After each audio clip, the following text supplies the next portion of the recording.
Hello YouTube, this is Dylan Turner, and I'm going to talk to you today about machine learning. So, what exactly is machine learning? Well, machine learning is construction of systems, machines, that can learn from data to create better expressions of the data. So let's say, as a simple example,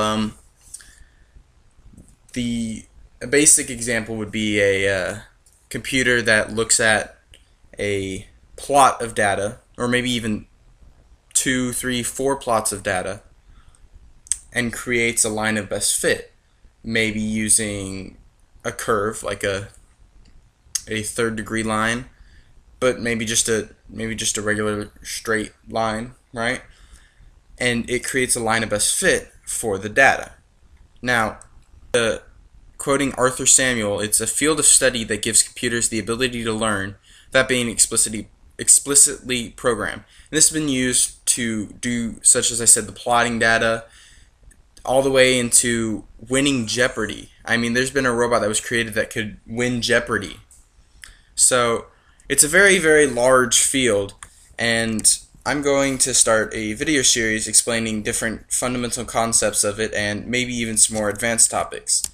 And I may even get into some programming on basic machine learning, where you'll be able to do some C++ or C# or something similar, maybe even like a scripting language like JavaScript, and you'll be able to learn how to make a program that learns from what you give it.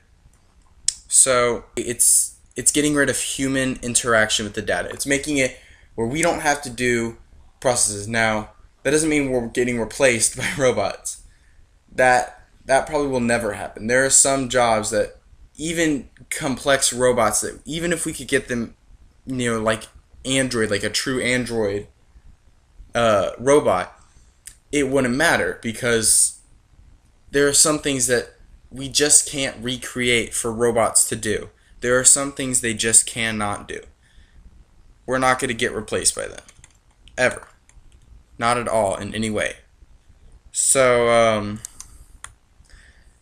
there are different algorithms for machine learning. There's one called supervised learning, where the desired output is known. So we give an example of what we want.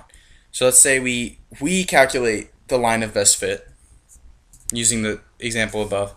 Say we calculate that line of best fit, we give it to the robot, and then we tell it, hey, put a bunch of inputs in, figure out how to find it, then create a function or some other device that you can recreate it so that you can use it again to create a new output for different examples. So that's supervised learning. So you're telling it what it needs to find. You're supervising it. That's why it's called that. Unsupervised learning, it's for unlabeled examples, where so it's input where the desired output is unknown. So it's to discover structure. So it's finding the structure through a cluster analysis. And I'm probably going to go through each of these and give examples, true examples, and go through each in more detail. But I'm giving you a general idea of each algorithm. So then there's semi-supervised, which combines both to create an appropriate function or some sort of classifier for the robot to use. This is basically like you're a teacher and you teach design everything. You tell it, hey, use this function. So this is kind of like dynamic programming, where you create a function to create more functions and to do stuff where, like maybe create an array that can be resized, do stuff where you don't know the definite number. You're just giving it a basic function to use.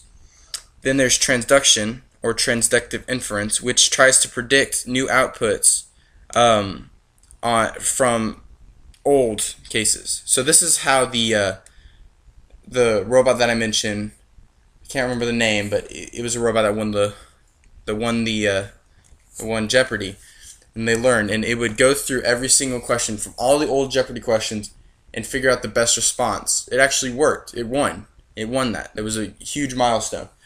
But they fed it many different examples of the Jeopardy questions. So like I can't even think of a Jeopardy question.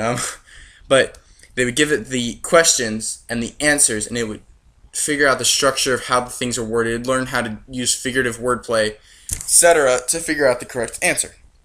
And I was using transductive inference or transduction. Then there's reinforcement learning, which is it tells them how to act to maximize the reward. So basically, a profit, not really, but it causes actions which change the environment. And by changing the environment, it gathers knowledge about how the environment responds and attempts to create a reward. So this is basically kind of like a game playing role. You just see like an AI in chess would probably use something like this. The next is a little bit strange. It's learning to learn. It learns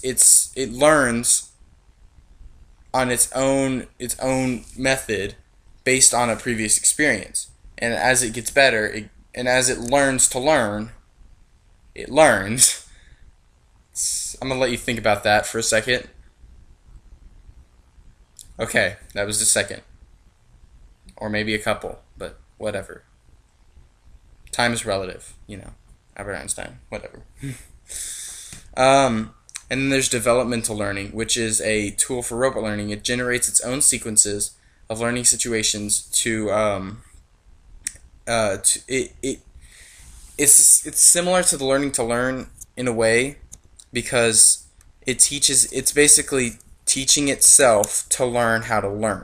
So it generates its own sequences where it allows itself to learn while talking to a human to guide. The idea is it should learn different logic and everything. It's basically trying to simulate human interactions or human jobs, but not necessarily. But again, it's not going to ever replace us. So that'll be lesson 1 for today. Hope you enjoyed the video. Next time I'm going to be talking about the first algorithm, which was supervised learning, and we're going to go over that. So, goodbye.